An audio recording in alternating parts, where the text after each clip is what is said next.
Okay, karong utuha ato nga hinabi no si Mr. Alton Perez, CEO sa Gabs Bake Shop, no? Ug ano to, aduna tay mga tulo lang ka pangutana, no? Kabayan aning mga panghitabo nato karong sa pagsaka sa presyo sa gasolina. So ang akong unang pangutana, sir, unsang epekto sa fuel crisis sa presyo sa inyong mga produkto ug serbisyo? Ang fuel prices, una naapektuhan ang delivery. So since naga-deliver man mi sa mga store, so nag-slight increase mi, i-compute gihapon ang per kilometer para accurate siya ba, dili kay madak-an ang ang stores padulong sa ilaha. So gamay ra slight ang among i-add so far ha, kay amo man mong i-compute nga last time gikuhaan na mong percentage, ang among gi-increase karon nasa 29%. Increase may 29% sa among delivery. Okay. Sir, napugos ba mo sa pagtaas sa presyo or unsang reaksyon sa inyong mga customer? Ado na may pag-increase sa inyong mga produkto? So far, madam, ang nitaas man gud ang gasolina pa lang, wala pa gyud ang raw materials nga gikumpra sa among mga supplier kung wala pa gyud siya nagtaas. So sa pagkakaron, wala pa gyud binagtaas. Katurang sa delivery lang. So si delivery man gud ma-absorb ra siya periskiyo kung himuon sa pan. Wala pa gyud siya itaas karon sa pagkakaron.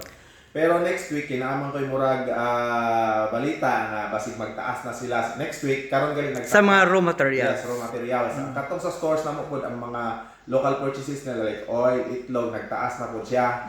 So naami mahimo nga increase sa price pero dili tanan. Naanong ko yung mga product na madam nga kaya pa i-absorb, no? Do makuhaan ang imuhang profit pero mas pabor man, mas ginahan man gud mi nga si consumer dili jud kayo masakitan sa among produkto. Bala okay ra sa among makuhaan nga may ang among profit as long as naay profit gihapon, makabuyo ra gihapon ang negosyo, dili na mo i-increase og dako tayo. Selected lang yun, madam, especially katong mga special mga products na mga specialty products na among dito ang mga local nga mga purchases nga like butter, nag-increase man siya. So mag-slight increase mi diha.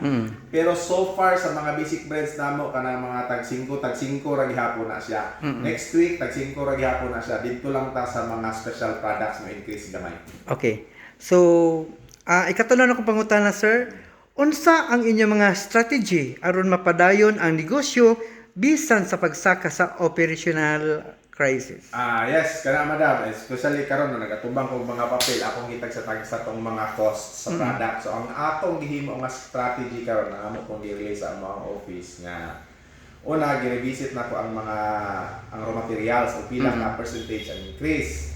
Ikaduha na ako'y giusab ang proseso mismo namo, no? Actually karon nga week mag-schedule mig visits sa among mga stores para naami i-input nga mga namo ko na yung mga secret nga mga procedure ang bakery, madam. Unsaon nga dili maapektuhan ang ilahang prices, nga dili maapektuhan ang ilahang costs, nga na ba? So kami sa Osamis, especially ako, so nagahimo na mag-weigh na as to the process unsaon siya nga dili maapektuhan ang lasa, ang presyo.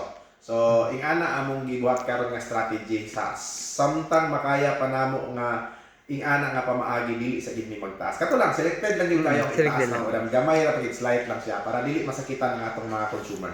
Okay. So daghang salamat, sir. Thank you, madam.